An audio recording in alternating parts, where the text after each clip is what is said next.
The New York Giants open up at 6.5 while only going 6-11 last season.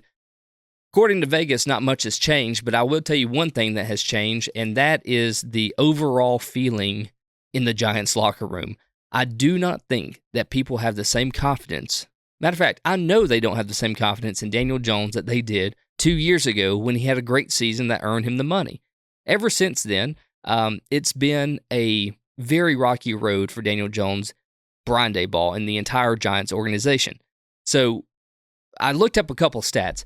Did you know that Daniel Jones hasn't passed 15 touchdowns in any single season he's played in the NFL? I did know that.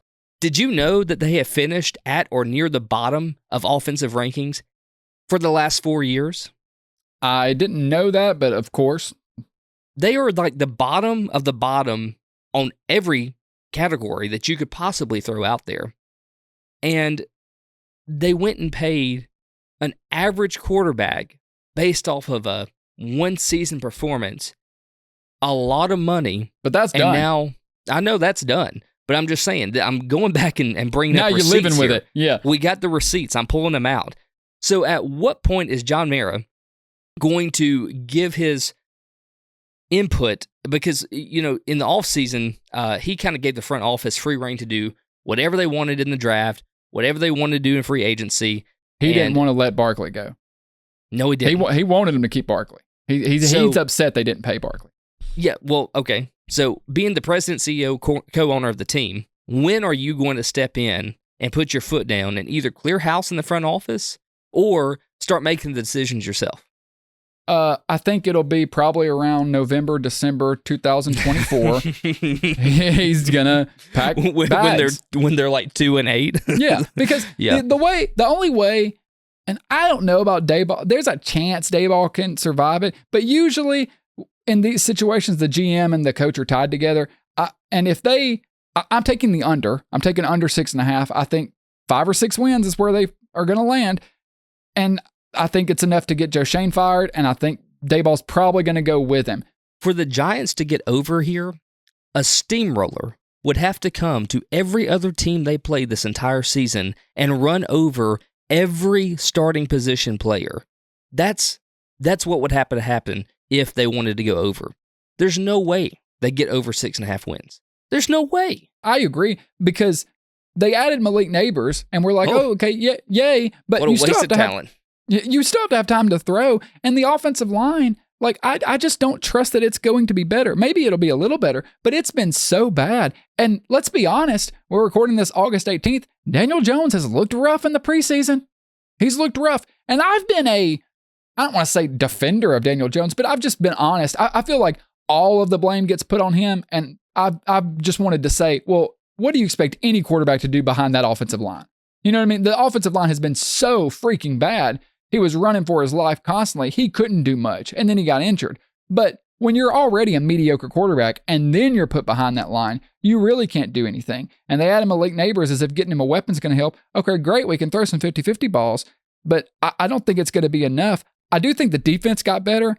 I know some people were, even you, I think, were not crazy about the Burns trade and paying him so much money, because when you need other things, I kind of agree with you, but at least it will make that front awesome. You know, their defensive line is going to be great with Thibodeau, Lawrence, Burns.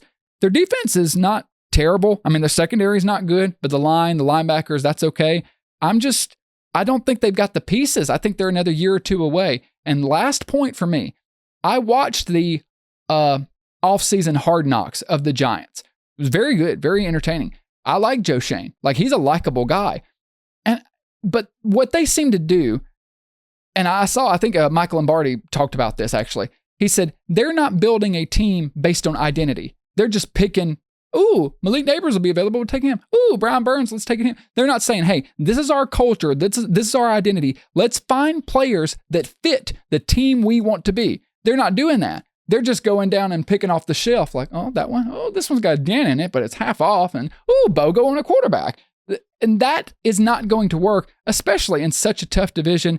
I think everyone's probably shit-canned after this year. So to me, 7 wins, which would be over, I would be shocked. I think 6 wins is the ceiling.